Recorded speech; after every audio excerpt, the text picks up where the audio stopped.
ദൈവനാമത്തിൽ ഏവർക്കും സ്നേഹവന്ദനം. കൊലോസ്യർക്ക് എഴുതിയ ലേഖന പഠനത്തിലേക്ക് ഏവർക്കും സ്വാഗതം. ഒരു വാക്ക് ദൈവസന്നിധിയിൽ സമർപ്പിച്ച് പ്രാർത്ഥിച്ച് നമ്മെ തന്നെ ഏൽപ്പിച്ചുകൊണ്ട് ദൈവവചനം നമ്മുടെ ഹൃദയത്തിൽ യഥാർത്ഥമായിട്ട് ഫലം പുറപ്പെടുവിക്കുന്ന തരത്തിൽ അത് വീഴുന്നതിനും അതിനായി നാം ശ്രദ്ധിക്കുന്നതിനും ആ ഉത്തരവാദിത്വം ഏറ്റെടുക്കുന്നതിനുള്ള കൃപയ്ക്കുമായി ദൈവത്തിൽ ആശ്രയിച്ചുകൊണ്ട് പ്രാർത്ഥിക്കാം. വീണ്ടും വരുന്നവനായ ലോകരക്ഷകനായ ആത്മസ്വരൂപനായ നിത്യനായ അത്യുന്നതനായ സകലത്തിൻ്റെ ഉറവിടവും ഉത്ഭവവുമായ സർവജ്ഞാനിയും സർവവ്യാപിയും സർവശക്തനുമായി ഉന്നതങ്ങളിൽ അധിവസിക്കുന്ന പരമകാരുണ്യവാനും പരിശുദ്ധനും വിളി കേൾക്കുന്നവനും പാപത്തിൽ വീണുപോയ മാനവജനത്തെ, ശാപത്തിൽ കിടന്ന ലോകജനത്തെ സ്വന്തം പുത്രനെ നൽകിത്തന്നുകൊണ്ട് വീണ്ടെടുക്കുവാനും മനുഷ്യകുലത്തോട് അഗാധമായ സ്നേഹവും കരുണയും കാരുണ്യവും മനസ്സലിവും കാണിച്ച് കാൽവരി ക്രൂസിൽ മനുഷ്യകുലത്തിൻ്റെ വീണ്ടെടുപ്പ് ഒരുക്കുകയും ആ വീണ്ടെടുപ്പിൽ കർത്താവെ ഒരു കൂട്ടം ജനത്തെ അങ്ങേക്ക് വേണ്ടി വേർതിരിക്കുകയും ഈ ഭൂമിയിലുള്ള അവരുടെ ജീവിതയാത്രയിൽ പരദേശി പ്രയാണയാത്രയിൽ അവിടെ കാലിൻ്റെ ദീപവും പാതയ്ക്ക് പ്രകാശവുമായി അങ്ങയുടെ വിശുദ്ധ വചനത്തെ ആ വചനത്തിൻ്റെ പ്രകാശം നൽകി തൻ്റെ ജനത്തെ വഴി നടത്തുന്ന നല്ല ഇടയനായ ഉന്നതനും പരിശുദ്ധനുമായ സ്വർഗസ്ഥനായ ആത്മസ്വരൂപനായ വിളി കേൾക്കുന്ന സത്യമായ ദൈവമേ പരിശുദ്ധ പിതാവേ, ഇപ്രകാരം ഈ സായാഹ്നത്തിൽ ഞങ്ങളുടെ മുമ്പിൽ ഞങ്ങൾ അല്പസമയം ഞങ്ങളുടെ വചനത്തിൻ്റെ തണലിരിക്കാൻ ഇവിടെയും പലയിടത്തുമായി ഞങ്ങളോടൊപ്പം ഇന്ന് പങ്കുചേർന്നിട്ടുള്ള എല്ലാ പ്രിയപ്പെട്ടവരെയും അങ്ങയുടെ സന്നിധിയിൽ ഏൽപ്പിക്കുകയാണ്. ഞങ്ങളുടെ വചനത്തോടുള്ള താല്പര്യവും ദാഹവും അത് അറിയാനുള്ള അതിയായിട്ടുള്ള സമർപ്പണവും അങ്ങയുടെ മക്കളുടെ ജീവിതത്തിൽ അധികമായി ഉണ്ടാകുവാൻ ഈ ഭൂമുഖത്ത് നേടുന്ന മറ്റെന്തിനേക്കാളും എന്ത് നേട്ടത്തെക്കാളും അങ്ങയുടെ വചനത്തിൻ്റെ പരിജ്ഞാനത്തിന് തുല്യമായി മറ്റൊന്നുമില്ലായിരുന്നു. ഒരുവൻ സർവ്വലോകവും നേടിയാലും അവൻ്റെ ആത്മാവിന് വേണ്ടതവൻ നേടുന്നില്ലെങ്കിൽ ദൈവമേ അങ്ങ് അവനെ മൂഢൻ എന്നാണ് അങ്ങ് വിളിച്ചത്. അപ്രകാരം മൂഢ അവസ്ഥയിലേക്ക് ഞങ്ങൾ വീണുപോകാതെ ഞങ്ങളുടെ ആത്മാവിന് വേണ്ട പരിപോഷണവും നിയന്ത്രണവും നടത്തിപ്പും പരിപാലനവും വെളിച്ചവുമെല്ലാം അങ്ങയുടെ വചനത്തിലൂടെ അങ്ങ് ഞങ്ങൾക്ക് നൽകുമ്പോൾ അത് ശരിയായ തരത്തിൽ ഹൃദയത്തിൽ ഉൾക്കൊള്ളാനും ഏറ്റെടുക്കാനും അതനുസരിച്ച് ഞങ്ങളുടെ ഉത്തരവാദിത്തങ്ങളെ തിരിച്ചറിഞ്ഞ് ജീവിക്കാനും ഞങ്ങളെ അധികമായി സഹായിക്കണം എന്ന് പ്രാർത്ഥിക്കുന്നു. എല്ലാവരെയും ഏൽപ്പിക്കുകയാണ്. അങ്ങയുടെ നാമം മഹത്വപ്പെടണം എന്ന ഏക ലക്ഷ്യത്തോടു കൂടി മാത്രം ഞങ്ങൾ എന്നും ജീവിക്കാൻ ഇടവരുത്തണം. ഞങ്ങളുടെ വൈകല്യങ്ങളും കുറവുകളും ബലഹീനതകളും തെറ്റുകളും കുറ്റങ്ങളും എല്ലാം ഞങ്ങളുടെ പുറത്തേക്ക് ക്ഷമിക്കുകയും ചെയ്യണം. കർത്താവ് യേശു ക്രിസ്തുവിനായി നന്ദി, അങ്ങയുടെ സഭയ്ക്കായി വചനത്തിനായി ആത്മാവിനായിട്ട് നന്ദി. ഞങ്ങളെല്ലാവരെയും ഏൽപ്പിക്കുന്നു.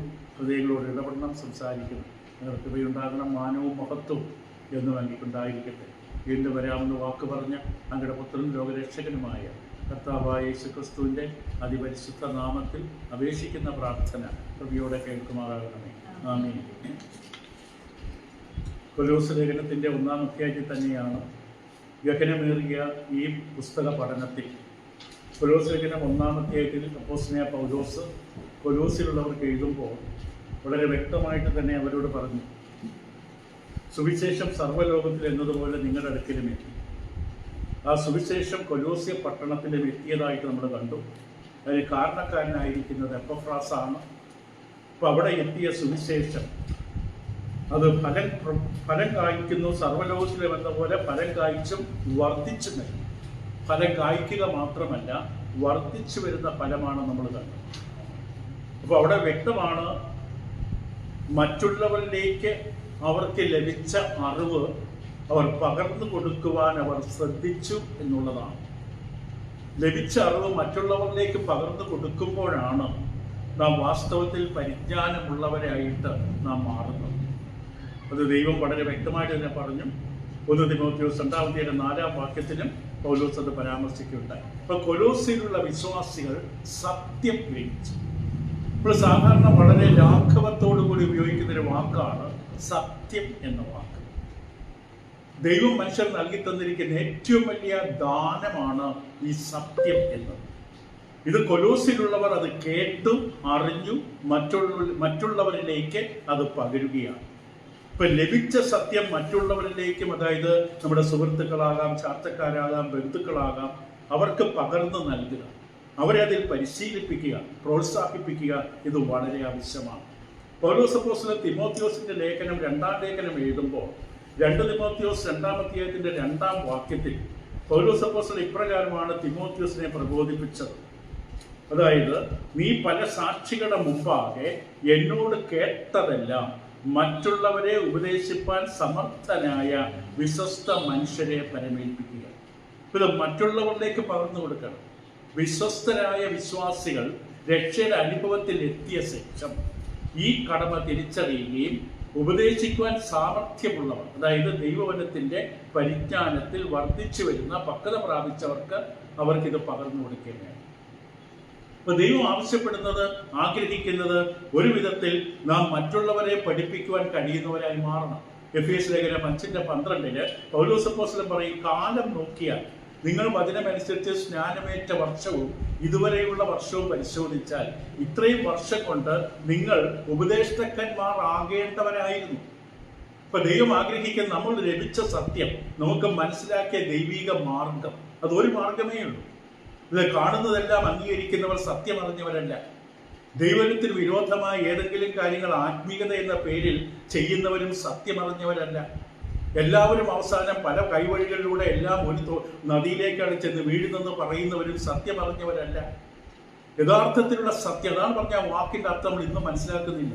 സത്യം, ആ സത്യം ഗ്രഹിച്ച ശേഷം അത് മറ്റുള്ളവർക്ക് പകർന്നു കൊടുക്കാൻ കഴിയുന്ന ഉപദേഷ്ടാക്കന്മാർ ഉണ്ടാകണം എന്നുള്ളത് ദൈവം ആഗ്രഹിക്കുകയാണ്.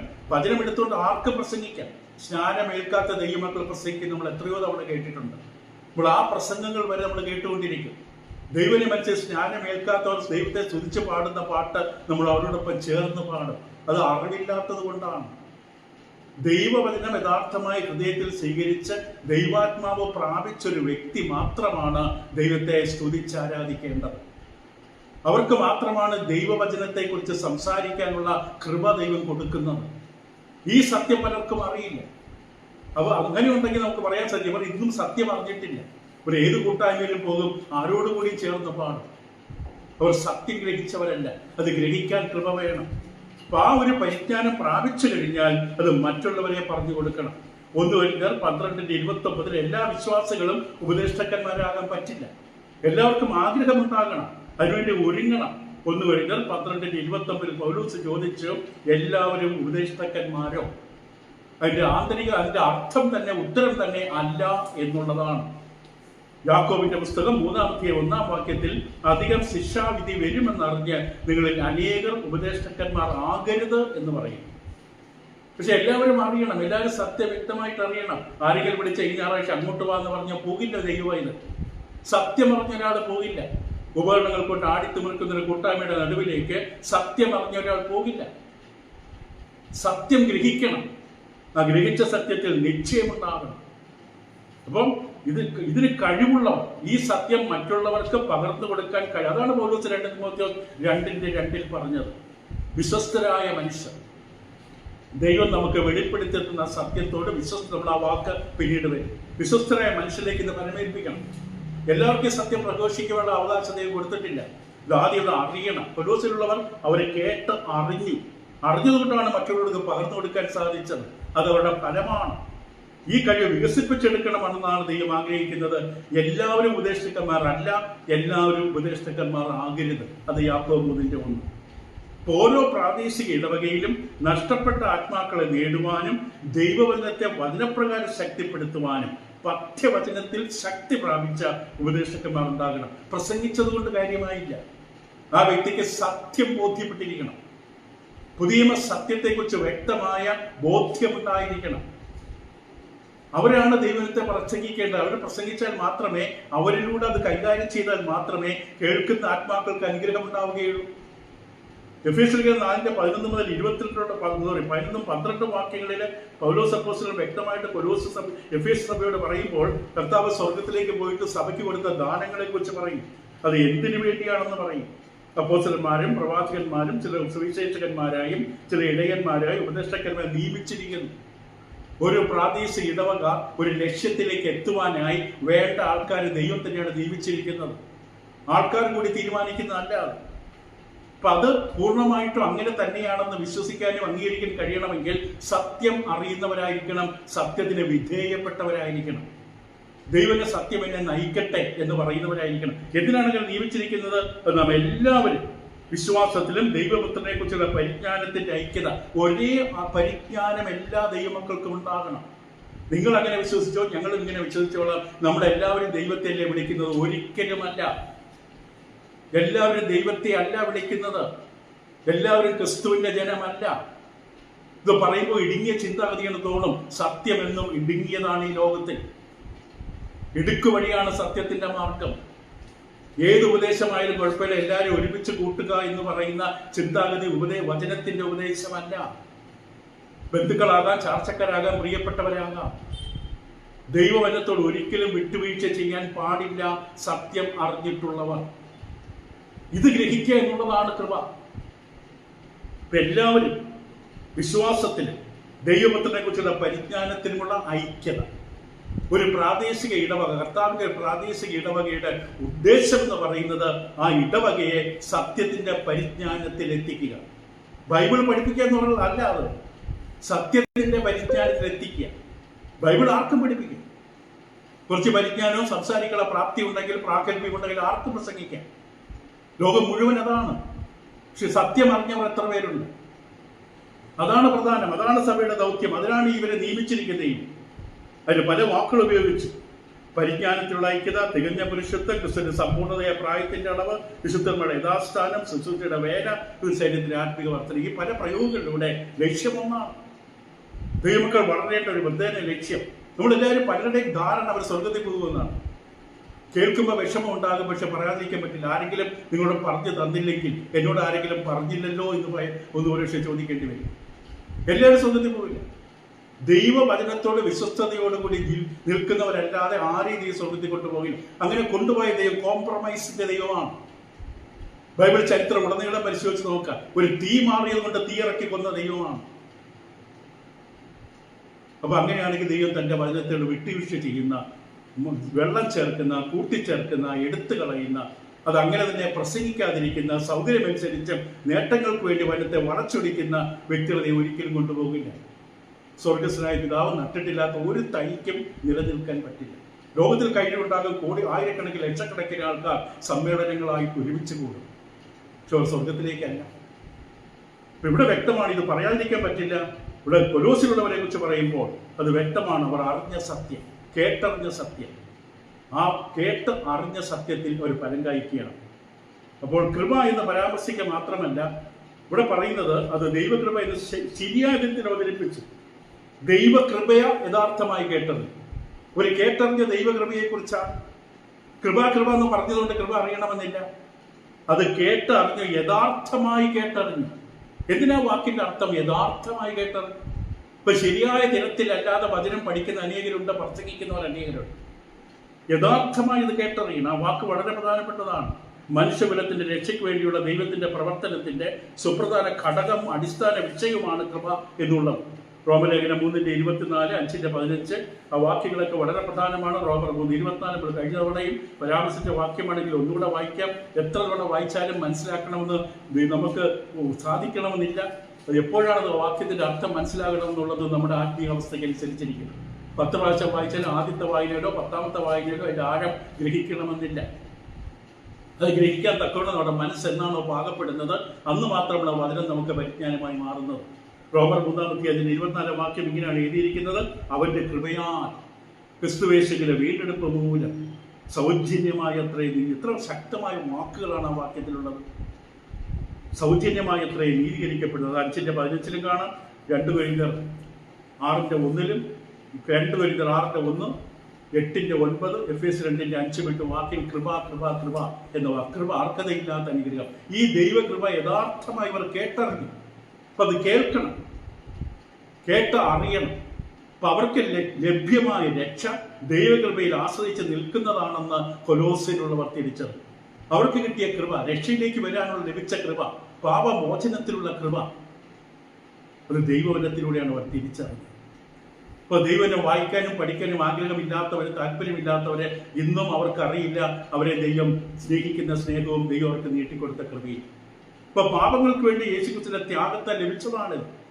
മനുഷ്യൻ അവന്റെ പാപാവസ്ഥയും അവന്റെ അയോഗ്യത തിരിച്ചറിയുമ്പോഴാണ് ക്രിസ്തുവിന്റെ പരിഹാര യാഗത്തെയും അതിന്റെ കൃപ ലഭിക്കാൻ കാരണമായ ദൈവത്തിന്റെ മാർഗത്തെ തിരിച്ചറിയുന്നത്. ഇവിടെ വളരെ വ്യക്തമായി കാണാം. പ്രവൃത്തി പുസ്തകത്തിന്റെ 12 നമുക്ക് അറിയാവുന്നൊരു വാക്യം, ആകാശത്തിന് കീഴിൽ നൽകപ്പെട്ട മറ്റൊരു നാമമില്ല. അത് എന്തെന്നറിയാനായിട്ട്, അതാണ് കൃപ അറിയുക എന്ന് പറയുന്നത്.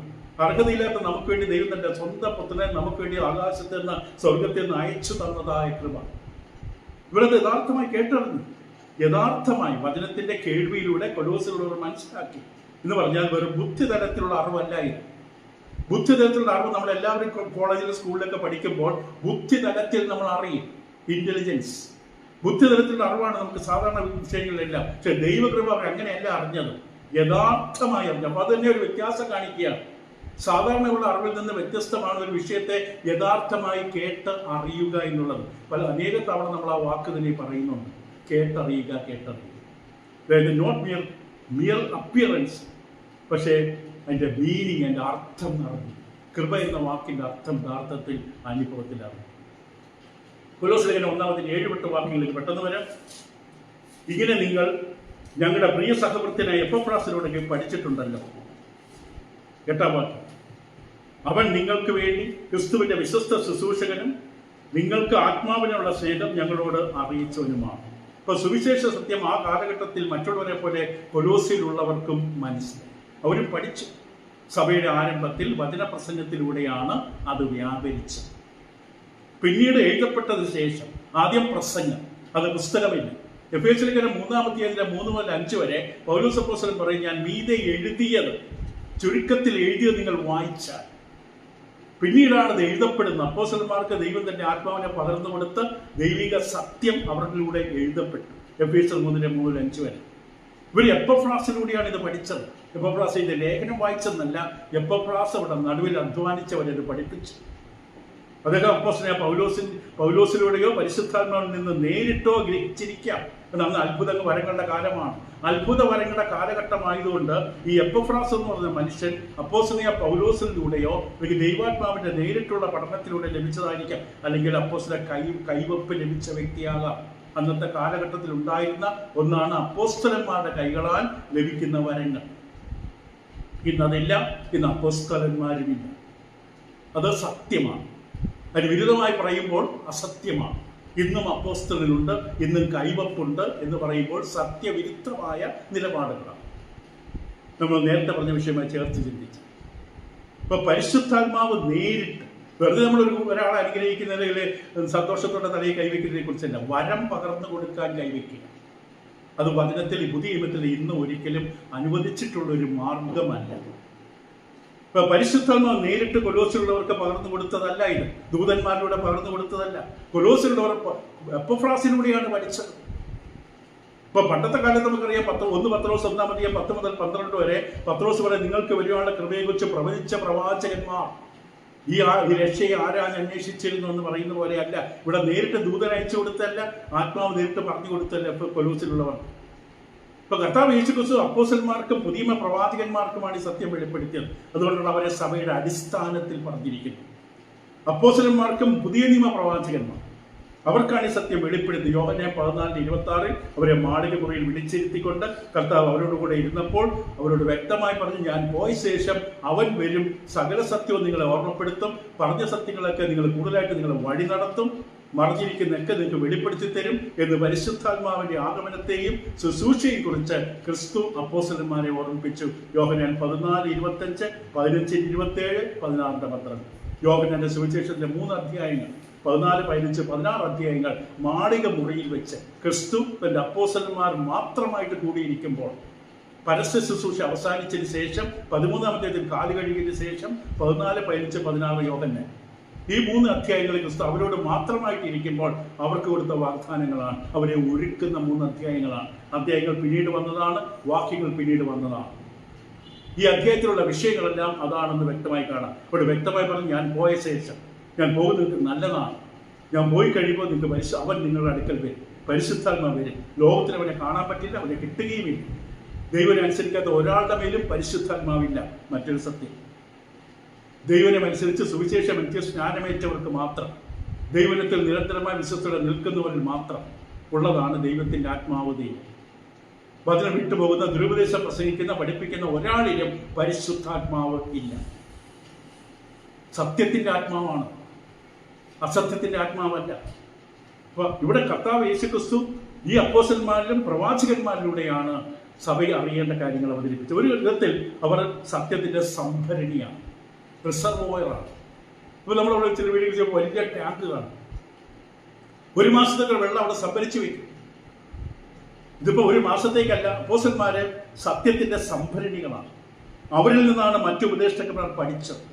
അതുകൊണ്ടാണ് എഫേസ്യ ലേഖനം 2:20 ക്രിസ്തുയേശുവിന്റെ മൂലക്കെല്ലാം അപ്പോസ്തലന്മാരും പ്രവാചകന്മാരും എന്ന അടിസ്ഥാനം. പുതിയ നിയമത്തിന്റെ അടിസ്ഥാനത്തിലാണ് അവർ നിൽക്കുന്നത്. 2 തിമോത്തിയോസ് 2:2 പൗലോസ് അതുകൊണ്ടാണ് തിമോത്തിയോസ് എന്നോട് പഠിച്ചതെല്ലാം അപ്പോസ്തലന്മാർക്കാണ് അത് വെളിപ്പെടുത്തി കൊടുത്തത്. എഫേസ്യർ 3:3-5 വരെ അവന്റെ വിശുദ്ധ അപ്പോസ്തലന്മാർക്കും പ്രവാചകന്മാർക്കും ഇന്ന് പരിശുദ്ധാത്മാവിൽ വെളിപ്പെട്ട മർമ്മം. അവരതിന്റെ സംഭരണിയാണ്. അവരാണ് ലോകമെന്ന് ക്രിസ്തുവിന്റെ സുവിശേഷം അറിയിച്ചത്. അന്ന് പുസ്തകമില്ല. പിന്നീടാണ് കർത്താവ് തന്റെ ആത്മാവിലൂടെ തന്നെ തെരഞ്ഞെടുത്ത അപ്പോസ്തലന്മാരിലൂടെ ഇത് രേഖയായി എഴുതപ്പെട്ടത്. ഇപ്പൊ എപ്പഫ്രാസും എപ്പഫ്രോദിത്തോസും 2 പേരാണ്. എപ്പഫ്രോദിത്തോസിനെ കുറിച്ച് നമ്മുടെ ഫിലിപ്പി ലേഖനം 2:25 4:18 കണ്ടിട്ടുണ്ട്. അത് എപ്പഫ്രോദിത്തോസ്. എപ്പഫ്രാസ് ആദ്യം പൗലോസിനോടൊപ്പം ഉണ്ടായിരുന്നു. കൊലോസിലേക്ക് സുവിശേഷം എത്തിച്ചത് ഇദ്ദേഹമാണ്, പൗലോസല്ല. ഈ ലേഖനവും ഫിലമോന്റെ ലേഖനവും പൗലോസ് എഴുതുമ്പോൾ പൗലോസിനോടൊപ്പം എപ്പഫ്രാസുമുണ്ട്. എപ്പഫ്രാസിൽ നിന്നാണ് കൊലോസ് ഇടവക, ലാവോദിക്ക ഇടവക, തീരപ്പോലി കൂട്ടായ്മകൾ ഉത്ഭവിച്ചത്. അവിടെയൊക്കെ പോയി സുവിശേഷം അറിയിച്ചത് എപ്പഫ്രാസാണ്. കൊലോസ്യം, കൊലോസ്യ സഭ, ലാവോദിക്ക സഭ, തീരപ്പോലി സഭ. ഈ കൂട്ടായ്മയുടെ അവസ്ഥ പൗലോസിനെ അറിയിച്ചത് എപ്പഫ്രാസാണ്. കുറ്റം പറയുകയല്ല, ഇല്ലാത്ത കാര്യങ്ങൾ പറഞ്ഞുകൊണ്ട് അപ്പോസ്തലർക്ക് പോയി പറയുകയല്ല. ആ സഭയുടെ യഥാർത്ഥമായ ആത്മീക അവസ്ഥ, അവരുടെ പ്രതികൂലങ്ങൾ, അവർ നേരിടുന്ന സംഘർഷങ്ങൾ, ഇതൊക്കെ അപ്പോസ്തലന്റെ അടുക്കൽ അറിയിച്ചതും എപ്പഫ്രാസാണ്. എപ്പഫ്രാസ് അപ്പോസ്തലനല്ല. ഇവിടെ ചില അറിവുകൾക്ക് വേണ്ടിയാകാം, ചില ഉപദേശങ്ങൾക്ക് വേണ്ടിയാകാം റോം വരെ സഞ്ചരിച്ച് വിവരങ്ങൾ അപ്പോസ്തലനായ പൗലോസിനെ അറിയിക്കുന്നത് നമുക്ക് കാണാം. അപ്പൊ കർത്താവിന് വേണ്ടിയുള്ള എപ്പഫ്രാസിന്റെ ഈ സേവനം, ശുശ്രൂഷ, സമർപ്പണം അപ്പോസ്തലൻ വളരെ ഉന്നതമായ നിലയിലാണ് അവതരിപ്പിച്ചത്. പൗലോസ് എപ്പഫ്രാസിനെ കുറിച്ച് എന്ത് പറയുന്നു? ഒരുപക്ഷെ നമ്മളോട് തന്നെ നമ്മൾ ചോദിക്കുക, എന്നെക്കുറിച്ച്, ഞാനായിരിക്കുന്ന സഭ എന്നെക്കുറിച്ച് എന്താ പറയുന്നത്? എന്നെക്കുറിച്ച് അവിടെ എന്തെങ്കിലും തീർച്ചയായിട്ടും അഭിപ്രായമുണ്ട്, പുറമേ പറയില്ലെന്ന് മാത്രമേ ഉള്ളൂ. പറഞ്ഞാൽ നമുക്ക് പ്രയാസം, വേദനയുണ്ടാകും. അതുകൊണ്ട് പറയാറില്ല. പക്ഷെ എന്തായിരിക്കും നമ്മെക്കുറിച്ച് പറയേണ്ടത്? എന്താണ് അവർ എന്നെക്കുറിച്ച് പറയേണ്ടത്? നമ്മൾ പലപ്പോഴും ഇങ്ങനെ ഒരു ഡ്രാമ പോലെ കാണിക്കാറുണ്ട്. മരിച്ചേറ്റി ചൗപ്പട്ടി നമ്മൾ കിടക്കുന്നു. പലരും നമ്മുടെ ജോലി സ്ഥലത്തുള്ളവർ, സഭയിലുള്ളവർ, വീട്ടിൻ്റെ അടുത്തുള്ളവർ, നമ്മുടെ ജോലി ചെയ്യുന്ന സ്ഥാപനത്തിലെ കടയിലുള്ളവർ, വടിവെച്ച് കണ്ടുമുട്ടിയ സുഹൃത്തുക്കൾ, പണ്ടുപോലെ പഠിച്ചവർ, നമ്മൾ ഈ ഷോപ്പട്ടി കിടക്കുന്ന സമയത്ത് നമ്മുടെ അടുക്കൽ വന്നവരെ എന്താണ് പറയുന്നത്? പലരും കള്ളം പറയുന്നത് വേറൊരു കാര്യം. പാപിയ മനുഷ്യനെ കുറിച്ച് പോലും വിശുദ്ധനാണെന്നൊക്കെ പറയും. അതല്ല, യഥാർത്ഥത്തിൽ അവർ നമ്മളെക്കുറിച്ച് എന്താണ് പറയേണ്ടത് എന്ന് നമ്മൾ ജീവിച്ചിരിക്കുമ്പോൾ തന്നെയാണ് എഴുതി വയ്ക്കേണ്ടത്. മരിച്ചതിന് ശേഷം പൈസ കൊടുത്ത ഫലകത്തിൽ ആർക്കും എന്തും എഴുതാം. നാം ജീവനോടിരിക്കുമ്പോൾ നമ്മുടെ കൂടെയുള്ളവർ നമ്മളെക്കുറിച്ച് എന്ത് പറയും? ഒന്നിനും, അല്ലെങ്കിൽ സഭയ്ക്ക് പ്രയോജനമില്ലാതെ, ആർക്കും പ്രയോജനമില്ലാതെ, ദൈവത്തെ വളച്ചൊടിച്ച് സാമ്പത്തിക ലാഭത്തിന് വേണ്ടി കർത്താവിന്റെ സഭയെ ഉപേക്ഷിച്ച ഒരു വ്യക്തിയാണെന്ന് ധൈര്യമായി പറയൂ. ഒരു മനസ്സുകൊണ്ട് പറയും. നമ്മളെക്കുറിച്ച് എന്താ പറയാം? ഇവിടെ പൗലോസ് അപ്പോസ്തലൻ എപ്പഫ്രാസിനെ കുറിച്ച് പറഞ്ഞു. 3 കാര്യങ്ങളാണ് പറഞ്ഞത്. അത് ഫിലമോന്റെ ലേഖനം 23-ാം വാക്യത്തിൽ, ക്രിസ്തുവിൽ എന്റെ സഹബദ്ധൻ, ക്രിസ്തുവിൽ എന്റെ കൂടെയുള്ള ഒരാൾ സഹബദ്ധൻ. ഫിലമോൻ 23. കൊലോസ് ലേഖനം 1:7-8 ഞങ്ങളുടെ പ്രിയ സഹഭൃത്യൻ വിശ്വസ്തദാസൻ. മൂന്നാമത് പറഞ്ഞത് കൊലോസ് 4:12 ക്രിസ്തുവിന്റെ ദാസനായ എപ്പഫ്രാസ്. ഇപ്പൊ പൗലോസിന് എപ്പഫ്രാസിനെ കുറിച്ച് ഉന്നതമായ കാഴ്ചപ്പാടാണുള്ളത്. പൗലോസ് പൊങ്ങച്ചം പറയില്ല, വീരവാദം പറയില്ല, ഇല്ലാത്ത കള്ളം പറയില്ല, കൂടെ ഇരിക്കുന്നവർ കേൾക്കാൻ വേണ്ടി ഇല്ലാത്തത് പറയില്ല. പൗലോസ് ഉള്ള കാര്യം മുഖത്ത് നോക്കി പറയുന്നത്. പത്രോസിന്റെ ആണെങ്കിലും ആരുടെ ആണെങ്കിലും, തന്റെ സീനിയർ ആണെങ്കിലും ചെയ്ത കപടം മുൻകൂട്ടി വ്യക്തമായി മുഖത്തോക്കി പറയുന്ന വ്യക്തിയാണ്. എന്നാൽ ആ വ്യക്തിയോട് പറഞ്ഞില്ലെങ്കിൽ വ്യക്തി തിരുത്തില്ല. അതുകൊണ്ട് വ്യക്തമായി മുഖത്തോക്കി പറയും, സ്നേഹത്തിൽ പറയും. കേൾക്കുമ്പോൾ അറിയാം എന്നോടുള്ള സ്നേഹം കൊണ്ടാണ് ഇത് പറയുന്നത്. ഇവിടെ എപ്പഫ്രാസിനെ കുറിച്ച് പറഞ്ഞത് അങ്ങനെയല്ല. എന്റെ സഹബദ്ധൻ, പ്രിയ സഹഭൃത്യൻ, ക്രിസ്തുവിന്റെ ദാസൻ. ഇപ്പൊ തന്നെക്കുറിച്ച് പൗലോസ് എപ്പോഴും ബദ്ധൻ, അതായത് ബോണ്ട് സ്ലേവ്, അടിമ എന്ന അർത്ഥം വരുന്ന വാക്ക് ഡൂലോസ് എന്ന വാക്ക് പൗലോസ് തന്നെക്കുറിച്ച് പലപ്പോഴും പറയാൻ ഉപയോഗിച്ചിട്ടുണ്ട്. മറ്റുള്ളവരെ കുറിച്ച് പൗലോസ് പരാമർശിക്കുമ്പോൾ 2 തവണ മാത്രമാണ് ആ വാക്ക് ഉപയോഗിച്ചിട്ടുള്ളത്. ഒന്ന് എപ്പഫ്രാസിനെ കുറിച്ച്, മറ്റൊന്ന് തിമോത്തിയോസിനെ കുറിച്ച്. എപ്പഫ്രാസിനെ കുറിച്ച് കൊലോസ്യർ 4:12 തിമോത്തിയോസിനെ കുറിച്ച് ഫിലിപ്പിയർ 1:1 വിശ്വസ്തനായ ദാസൻ, ബദ്ധൻ, അടിമ എന്ന വാക്ക്. ഈ വിശേഷണങ്ങൾ നമ്മൾ അടുത്ത് നോക്കേണ്ടത് ആവശ്യമാണ്. നമ്മുടെ ജീവിതത്തിൽ വളരെ ആവശ്യമാണ് ഇതറിയാൻ. നമ്മുടെ വേഷം ധരിക്കുമ്പോൾ നമ്മൾ വിചാരിക്കുന്നത് നമ്മുടെ വേഷം കണ്ടിട്ടാണ് അഭിപ്രായം ഉത്ഭവിക്കുന്നത്. അതുകൊണ്ട് വേഷത്തിലല്ല ശ്രദ്ധിക്കുന്നത്, ഹൃദയത്തിൽ ശ്രദ്ധിക്കാറില്ല. നമ്മുടെ വേഷം കണ്ട് പലരും നമ്മെ വിലമതിക്കുന്നതാണ് വിചാരം. യഥാർത്ഥത്തിൽ നമ്മളെ അറിയുന്നവർ വേഷം കണ്ടല്ല വിലമതിക്കുന്നത്. കീറിയ ഷർട്ടിട്ടാലും കീറിയ സാരി ഉടുത്താലും നമ്മുടെ സ്വഭാവം നല്ലതാണെങ്കിൽ അവർ നമ്മളെ ബഹുമാനിക്കുകയും ചെയ്യും. ഈ ലോകം പക്ഷെ വേഷം കണ്ടാണ് ബഹുമാനിക്കുന്നത്. ഇവിടെ പൗലോസ് അപ്പോസ്തലൻ എപ്പഫ്രാസിനെ കുറിച്ച് പറയുന്ന ഒന്നാമത്തെ കാര്യം പ്രിയപ്പെട്ട സഹവൃത്തി, എ ബിലവഡ് ഫെലോ സർവന്റ്, പ്രിയപ്പെട്ട സഹവൃത്തി. അപ്പോസ്തലൻ ദൈവജനത്തോടും തന്നോടൊപ്പം ശുശ്രൂഷ ചെയ്യുന്നവരോടും അവരെ സംസാരിക്കുമ്പോൾ അവരോട് പറയുമ്പോൾ ഉപയോഗിക്കുന്ന അതേ സ്നേഹമാണ് എപ്പഫ്രാസിനോടും കാണിക്കുന്നത്. പ്രിയൻ എന്ന് പറഞ്ഞാൽ പ്രിയപ്പെട്ടവൻ, താൻ സ്നേഹിക്കുന്നവൻ.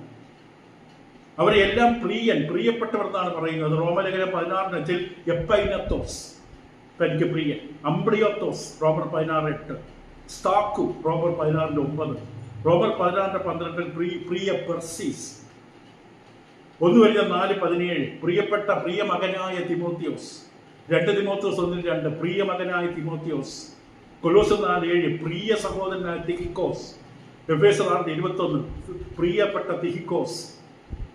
കൊലോസ്യർ 4:9 പ്രിയപ്പെട്ട ഒനോസിമോസ്. കൊലോസ്യർ 4:14 പ്രിയ ലൂക്കോസ്. ഫിലമോൻ 1:1 പ്രിയനായ ഫിലമോൻ. പ്രിയ തനിക്ക് പ്രിയപ്പെട്ടവനാണ്. ആ വാക്ക് ഉപയോഗിക്കുമ്പോൾ പൗലോസിന് അത് വാക്ക് തന്റെ ഹൃദയത്തിന് അടിത്തട്ടിലുള്ള വാക്കാണ്. നമ്മൾ ചുമ്മാ കത്തെഴുതും, പണ്ടത്തെ കാലത്ത് കത്തെഴുതും മൈ ബിലവഡ് ഫ്രണ്ട് എന്ന് എഴുതി യാതൊരു സ്നേഹവും വ്യക്തിയോടുണ്ടാകില്ല. ഇതിൽ വായിക്കുന്നവർക്ക് അല്പ സന്തോഷം കിട്ടിക്കോട്ടെ എന്ന് വിചാരിച്ചാണ് നമ്മുടെ ബിലവഡ് എന്ന വാക്ക് ഉപയോഗിച്ചത്, ഐ ലവ് യു എന്ന വാക്ക് പറഞ്ഞത്. ഒരു സ്നേഹവും വ്യക്തിയോട് കാണില്ല. നമ്മുടെ വാക്കുകൾ നാം നീതീകരിക്കപ്പെടും. നമ്മൾ കഴിഞ്ഞ ദിവസം കേട്ടു. നമ്മൾ പറയുന്ന ഓരോ വാക്കിലും കപടതയാണെങ്കിൽ ആ വാക്ക് നമുക്ക് കണക്ക് ചോദിക്കും. ഇന്ന വ്യക്തിയോട് നീ പ്രിയപ്പെട്ടവനാണ്, ഞാൻ നിന്നെ സ്നേഹിക്കുന്നു പറഞ്ഞു, പക്ഷെ നീ വാസ്തവത്തിലെ വ്യക്തിയെ സ്നേഹിക്കുന്നുണ്ട് തൂക്കി നോക്കുമ്പോൾ കുറവ് കാണപ്പെടരുത്. ഇപ്പൊ ഇവിടെ പൗലോസ് ഈ വിദേഹത്തെ കുറിച്ച് പറഞ്ഞ പ്രിയൻ എന്നാണ്. പലപ്പോഴും പല ഇടവകളെ കുറിച്ച് പറയുമ്പോൾ പൗലോസ് ഈ വാക്ക് ഉപയോഗിക്കുന്നുണ്ട്, മൈ ബിലവഡ് കോൺഗ്രിഗേഷൻ. റോമലേഖനം 12:19 പ്രിയമുള്ളവരെ എന്ന് വിളിക്കും. തനിക്ക് പ്രിയമുള്ളവർ. ഇപ്പൊ എപ്പഫ്രാസ് ഒരു സഹബദ്ധനാണ്. ബദ്ധൻ എന്ന് പറഞ്ഞാൽ സ്ലേവ്, അടിമ. അപ്പോസ്തലനോടൊപ്പം ശുശ്രൂഷിച്ച വ്യക്തി. ശ്രദ്ധിക്കുക, താൻ യേശുവിന്റെ അടിമയാണ്, പൗലോസിന്റെ അടിമയല്ല. നമ്മളെല്ലാവരും ക്രിസ്തുവിന്റെ അടിമയായിരിക്കണം, ഒരു മനുഷ്യന്റെ അടിമയാകരുത്. താൻ യേശുവിന്റെ അടിമയാണെന്ന് സ്വയം മനസ്സിലാക്കി തിരിച്ചറിഞ്ഞ വ്യക്തിയാണ്. യേശുവിനെ പിടിച്ചിരിക്കുകയാണ്. യേശുവിനെ ഏൽപ്പിച്ച സത്യം അതേപോലെ പറയുക മാത്രമാണ്. ആർക്ക് ഇഷ്ടപ്പെട്ടാലും ഇഷ്ടപ്പെട്ടില്ലെങ്കിലും യെരമ്യാവ് പറയുന്ന പോലെ. മറ്റുള്ള കൈയടി വാങ്ങാൻ പ്രസംഗിക്കുന്നവനല്ല പൗലോസ്. ദൈവം തന്നെ പരിമളിച്ച സത്യം അതേപോലെ പ്രസംഗിക്കുന്നവനാണ്, ക്രിസ്തുവിനെ പോലെ. അപ്പൊ ഇവൻ യേശുവിന്റെ അടിമയാണ്. എന്റെ ജീവിതത്തിന്മേൽ എന്റെ അന്തിമ അധികാരം യേശുവിനാണ്. I belong to Christ who died for me. എനിക്ക് വേണ്ടി മരിച്ച യേശുവിന്റെ അടിമയാണ് ഞാൻ. ഈ ഭൂമിയിൽ എന്റെ ജീവിതം യേശു ഏൽപ്പിച്ച ദൗത്യം നിറവേറ്റുക എന്നുള്ളതാണ് എന്റെ ജീവിതത്തെ കണ്ട വ്യക്തി. അതാണ് യഥാർത്ഥ ജീവിത വീക്ഷണം. നമ്മുടെ ജീവിത വീക്ഷണം എന്താണ്? വിദേശത്ത് പോകണം, പൈസ ഉണ്ടാക്കണം, അത് ചെയ്യണം, ഇത് ചെയ്യണം. നമ്മുടെ ജീവിത കാഴ്ചപ്പാടാണ് നമ്മുടെ ജീവിത തീരുമാനങ്ങൾ. ജീവിതത്തെക്കുറിച്ച് ഒരു കാഴ്ചപ്പാട് വേണം. അത് ദൈവമക്കൾക്ക് മാത്രമേ ആ വീക്ഷണം ഉണ്ടാവുകയുള്ളൂ. Christians world view. ലോകത്തെക്കുറിച്ചും നമ്മെക്കുറിച്ചും എല്ലാത്തിനെക്കുറിച്ചും ഒരു യഥാർത്ഥ വീക്ഷണം, കാഴ്ചപ്പാട്, പ്രകാശം, വെളിച്ചം ദൈവമക്കൾക്ക് മാത്രം ലഭ്യമാണ്. അതില്ലാത്തതുകൊണ്ടാണ് സാമ്പത്തിക നേട്ടം മാത്രം മുന്നിൽ വെച്ചുകൊണ്ട് വചനത്തെ പോലും വളച്ചൊടിക്കുന്നത്. നമുക്ക് വീക്ഷണം, ജീവിത വീക്ഷണം കൃത്യമായിരിക്കണം. അവിടെ അവസാനം കണക്ക് കൊടുക്കേണ്ടി വരും. ഈ ലഭിച്ച ജീവിതം ദൈവം തന്നതാണ്, ഈ ദാനം. ഇതെങ്ങനെയാണ് ജീവിതം ഉപയോഗിച്ചത്? 90 വർഷം എങ്ങനെ ജീവിച്ചു? കണക്ക് പറയേണ്ടി വരും. അപ്പൊ ഈ മനുഷ്യന് വ്യക്തമായിട്ട് അറിയാൻ തനിക്ക് എങ്ങനെ ജീവിക്കണമെന്ന്. ഞാൻ യേശുവിന്റെ അടിമയാണ്, യേശുവിന്റെ അടിമയാണ്. കൊരിന്ത്യയിലുള്ളവരുടെ പൗലോസ് പറയുമ്പോഴും അവരെ ഈ സത്യം പൗലോസ് പഠിപ്പിക്കുന്നതാണ്. 1 Corinthians 6:19 കൊരിന്ത്യർക്കെതിരെ 1 ലേഖനം 6-19 ദൈവത്തിന്റെ ദാനമായി നിങ്ങളിലിരിക്കുന്ന പരിശുദ്ധാത്മാവിന്റെ മന്ദിരമാകുന്നു നിങ്ങളുടെ ശരീരമെന്നും. നിങ്ങളുടെ ശരീരം എന്താണെന്ന് നിങ്ങൾക്ക് ഒരു കാഴ്ചപ്പാട് വേണം. ഇഷ്ടംപോലെ ഉപയോഗിക്കുന്ന ഒരു സാധനമല്ല ഇത്.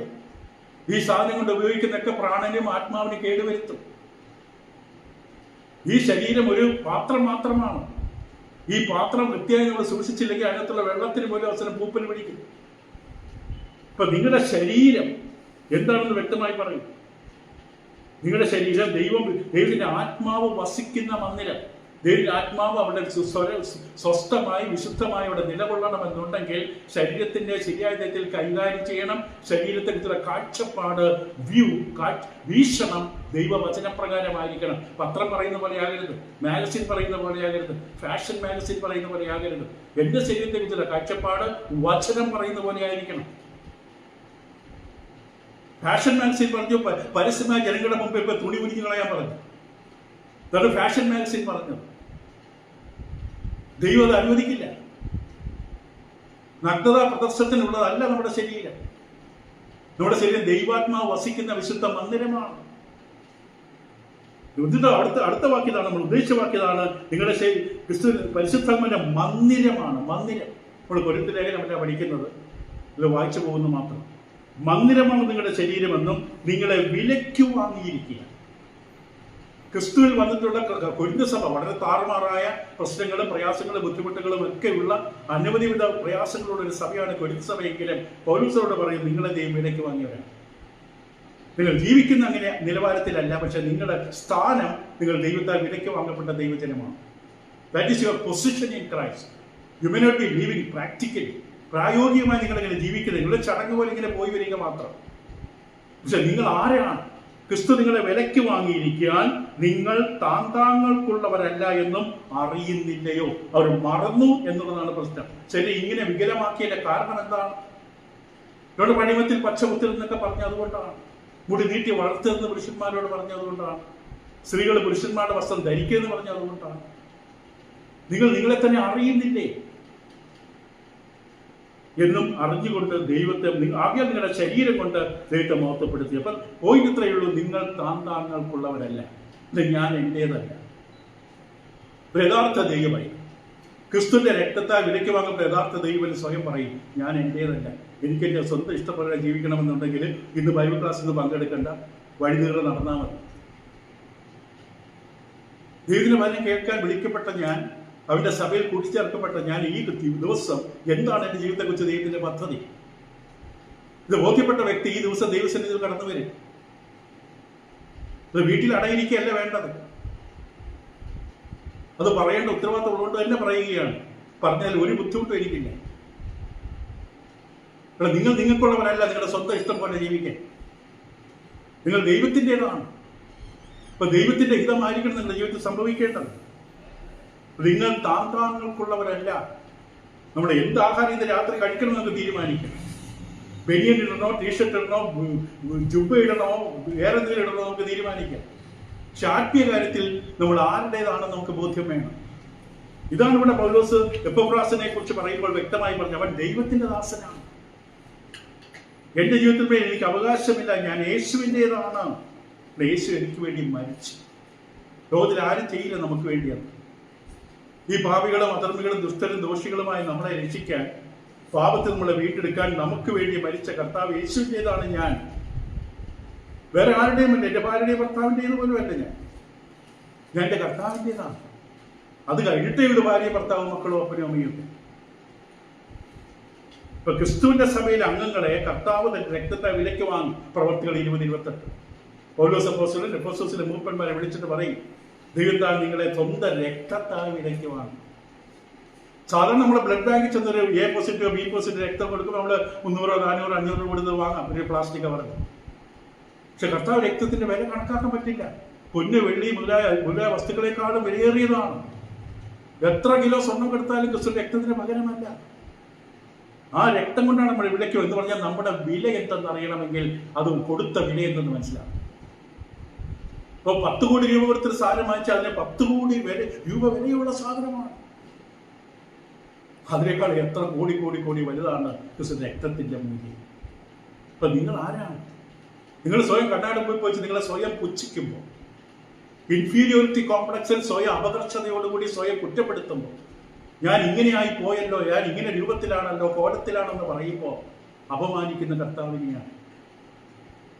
ഈ തരത്തിൽ ദൈവം നമ്മുടെ ഭൂമിയിലേക്ക് അയച്ചപ്പോൾ അതിന് ഉദ്ദേശമുണ്ട്.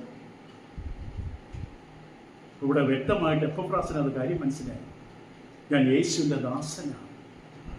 പൗലോസ് പറഞ്ഞ എപ്പഫ്രാസിനെ കുറിച്ച് അവൻ എന്നോടൊപ്പം സഹവൃത്യനാണ്, ബോണ്ട് സ്ലേ, എന്നോടൊപ്പം അടിമവേല ചെയ്യുകയാണ്. എൻ്റെ ദാസനല്ല, ക്രിസ്തുവിന്റെ ദാസനാണ്. ഓരോ ദൈവമക്കളും വേല ചെയ്യുന്ന ക്രിസ്തുവിന് വേണ്ടിയാണ്. ക്രിസ്തുവിന്റെ വേലയുടെ ക്രിസ്തുവിന്റെ സഭയിലാണ്. അത് ലോകത്തുള്ള ദുരുപദേശത്തിന്റെ നടുവിലല്ല വേല ചെയ്യേണ്ടത്. അത് കർത്താവിന് വേണ്ടിയുള്ള വേലയല്ല, അത് വേറെ ഒരു ലക്ഷ്യത്തിന് വേണ്ടിയുള്ള വേലയാണ്. കർത്താവിന് വേണ്ടി വേല ചെയ്യുന്നവർ കർത്താവിന്റെ സഭയിൽ വേല ചെയ്യും. അത് ആത്മീക ശുശ്രൂഷയായിരിക്കും. ഇവിടെ പറഞ്ഞ കൂട്ടുദാസൻ എന്ന വാക്ക് മതപരമല്ലാത്ത അർത്ഥത്തിൽ കർത്താവ് ഉപയോഗിച്ചിട്ടുണ്ട്. മത്തായി 18-ാം അധ്യായത്തിൽ 10,000 താലന്ത് ഇളച്ചു കൊടുത്ത സംഭവത്തിൽ ഈ 10,000 താലന്ത് ഇളച്ചു കിട്ടിയ മനുഷ്യൻ പോകുന്ന വഴി കൂട്ടുദാസനെ കണ്ടു എന്ന് പറയും. ആ വാക്ക് ആ തരത്തിൽ മതപരമല്ലാത്ത ആത്മീയമല്ലാത്ത അർത്ഥത്തിൽ മത്തായി 18-28 മുതൽ 33 ഉപമയിലെ ഉപയോഗിച്ചത് കൂട്ടുദാസൻ.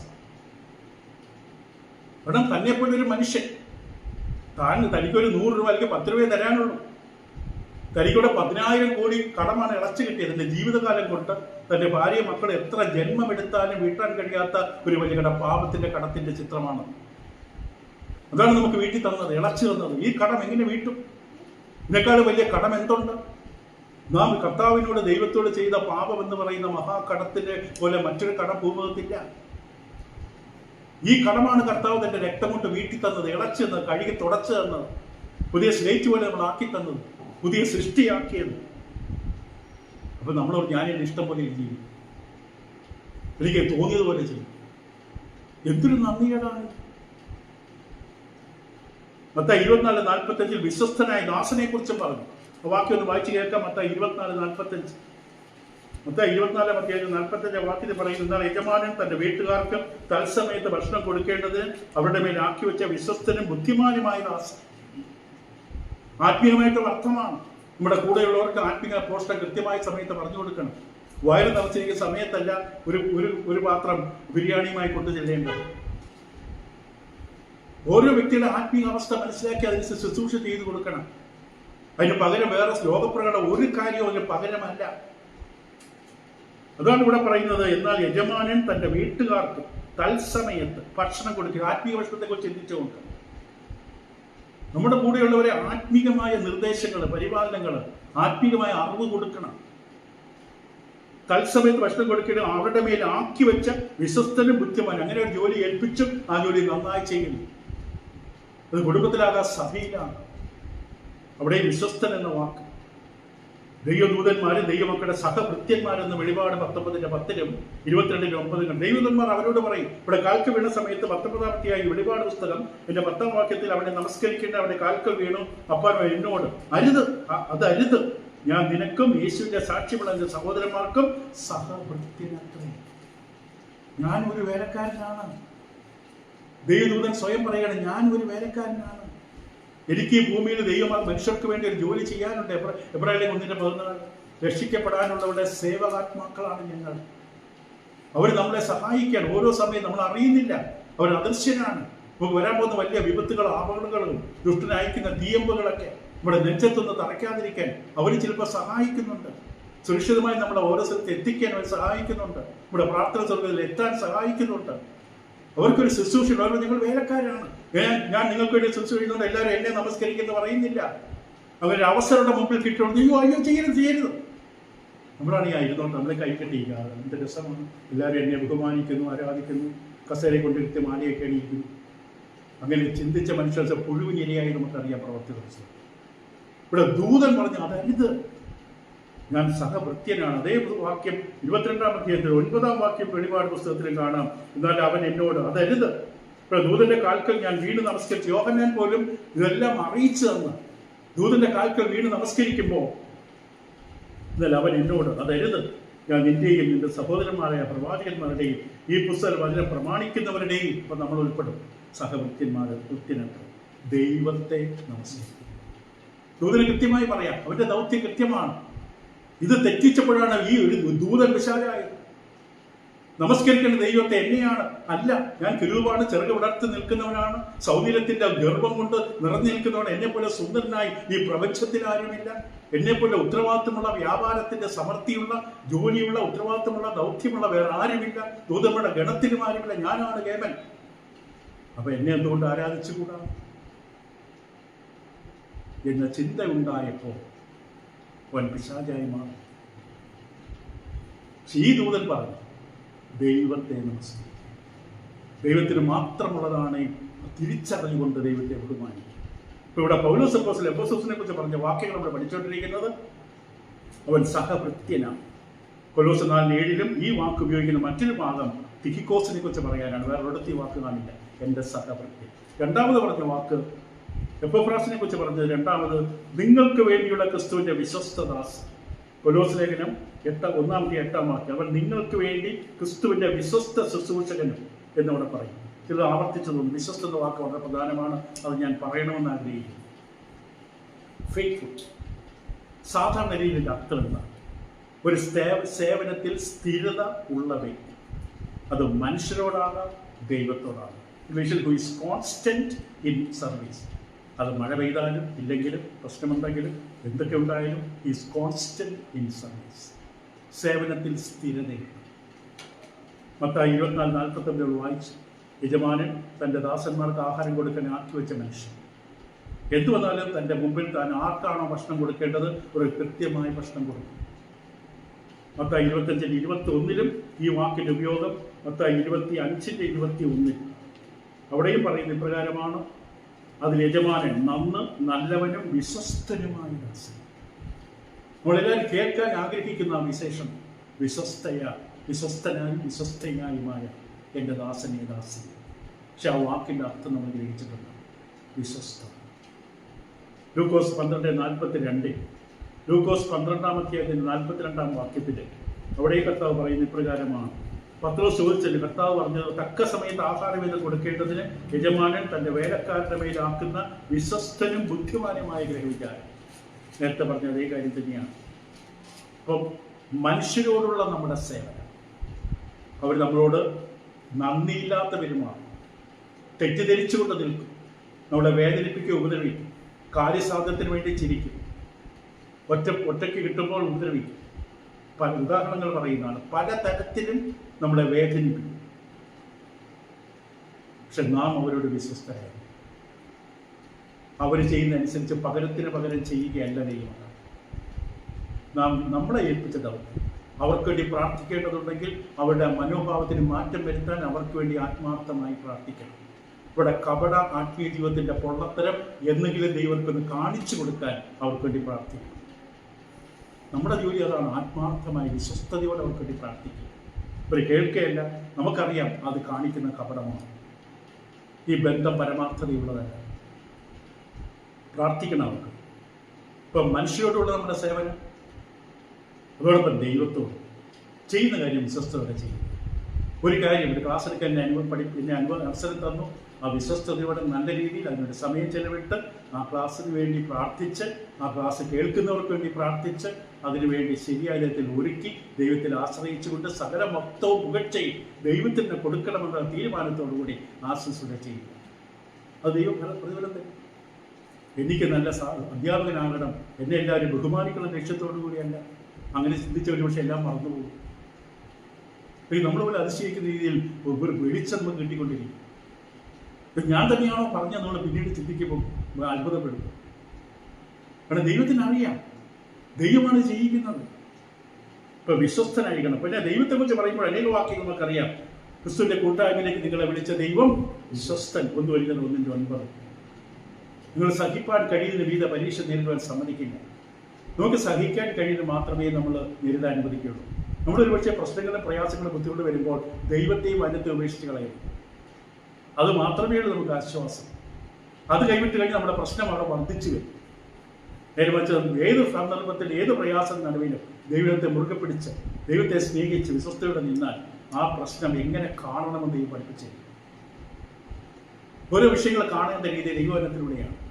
ദൈവത്തോളം ബന്ധത്തിലേക്ക് ദൈവം അത് എത്രയുള്ളതാണ്. അത് വെറുതെ ലഘുവാണ്. നീ നേരിടുന്ന കഷ്ടം നിനക്ക് തന്നെ ചിന്തിക്കുമ്പോൾ ഞാൻ ഇല്ലാതെ ചിന്തിച്ചാൽ സലോമോൻ ചിന്തിച്ച പോലെ അയ്യോ എന്തൊരു വലുതാണ്. ദൈവം എന്നോട് എൻ്റെ അടുക്ക് വന്ന് നോക്ക്. അത് എത്രയുള്ളൂ. ദൈവത്തിൻ്റെ കണ്ണുകളിലൂടെ കാഴ്ചപ്പാടുകളിലൂടെ നമ്മുടെ വിഷയത്തെ നോക്കിക്കാണുമ്പോൾ അത് നിസ്സാരമാണ്. അത് ഇടപെടാൻ ദൈവത്തെ അനുവദിക്കണം. ദൈവം വിശ്വസ്തനാണ്. പരീക്ഷ നേരിടാൻ സമ്മതിക്കില്ല. 1 Corinthians 10:13. ദൈവം വാക്ക് പറഞ്ഞിട്ടുള്ളത് വാസ്തവമാണ്. നമ്മളെ ശോധനയിൽ നീ എവിടെയാണ് ഉറച്ചു നിൽക്കുന്നത്? വിശ്വസ്തനാണോ? എൻ്റെ വചനം നിനക്ക് വിലപ്പെട്ടതാണോ? അതോ തേനും കേക്കും പായസവുമാണോ നിനക്ക് വിലപ്പെട്ടത്? നിനക്ക് എന്താ ഏറ്റവും പ്രധാനം? എൻ്റെ വചനമാണോ? തേനിനേക്കാളും തേൻകട്ടയേക്കാളും പ്രധാനമാണോ നിനക്ക് എൻ്റെ വചനം? ഒരു വ്യക്തിയോട് വിശ്വസ്തനായിരിക്കുന്നത് കൊണ്ട് ഉദ്ദേശിക്കുന്നത് സമർപ്പിക്കപ്പെട്ട ശുശ്രൂഷ, ഡെഡിക്കേറ്റഡ് സർവീസ്. ഡെഡിക്കേറ്റഡ് ആണ് സർവീസ്. ഒരു വ്യക്തിയോട് വിശ്വസ്തനായിരിക്കുക എന്ന് പറഞ്ഞാൽ ഡെഡിക്കേറ്റഡ് സർവീസ്, സമർപ്പിതമായ ശുശ്രൂഷ എന്നാണ്. അതായത് ആ വ്യക്തിയെ ആശ്രയിക്കാൻ, ആ വ്യക്തി കൃത്യസമയത്ത് വരുമെന്ന് പറഞ്ഞിട്ടുണ്ടെങ്കിൽ വരുന്നില്ലെങ്കിൽ ഉടൻ വിളിച്ചു പറയും. എനിക്ക് പ്രശ്നമുണ്ടായ പ്രതികൂലം ഉണ്ടാകുമ്പോൾ ഞാൻ നോക്കട്ടെ എന്ന് പറഞ്ഞിട്ടുണ്ടെങ്കിൽ പിന്നെ നമ്മൾ വേറെ ഒന്നും അന്വേഷിക്കില്ല. ഇവിടെ ഞാൻ വിളിച്ചു ചോദിച്ച വ്യക്തിയോട് പറഞ്ഞു നോക്കട്ടെ എന്ന് പറഞ്ഞിട്ടുണ്ടെങ്കിൽ തീർച്ചയായും എൻ്റെ പ്രശ്നത്തിന് ആവശ്യമായിട്ടുള്ള കാര്യം ആ വ്യക്തി എവിടെ നിന്നെങ്കിലും ഒരുക്കി തരും. ഒരു ട്രസ്റ്റാണ്, റിലയബിലിറ്റിയാണ്. ബൈബിളിൽ പറഞ്ഞൊരു വാക്യമുണ്ട്, വിശ്വാസയോഗ്യമായ വചനം. ദൈവത്തിൽ കയറുന്ന പാറപ്പുറത്ത് നിൽക്കുകയാണ്, അത് ഇളകില്ല. ആകാശഭൂമിക്ക് മാറ്റുന്നു, കൂടുതലുള്ള മനുഷ്യരെല്ലാം ഉപേക്ഷിക്കും. പക്ഷെ വചനത്തെ പ്രകാരം ഞാൻ നിൽക്കുകയാണ്. ദൈവന പ്രകാരമാണ് ദൈവത്തെ ആരാധിക്കുന്നത്. ദൈവന പ്രകാരമാണ് ഞാൻ ദൈവത്തിൽ കാര്യങ്ങൾ ഇടപെടുന്നത്. ദൈവം നീ നിൽക്കുന്ന പാറയിലാണ്, ബാക്കിയെല്ലാം മണ്ണിലാണ്. 1 Timotheus 1:15-3 ആ വാക്യം. അത് വായിച്ച് നമുക്ക് അവസാനിപ്പിക്കാം. ഇത് ആ വാക്യം ആരെങ്കിലും വായിക്കാൻ വേണമെങ്കിൽ 1 Timotheus 1:15 പൗലോസ് അപ്പോസ്തലൻ വ്യക്തമായിട്ട് പറയും. 1 Timotheus 1:15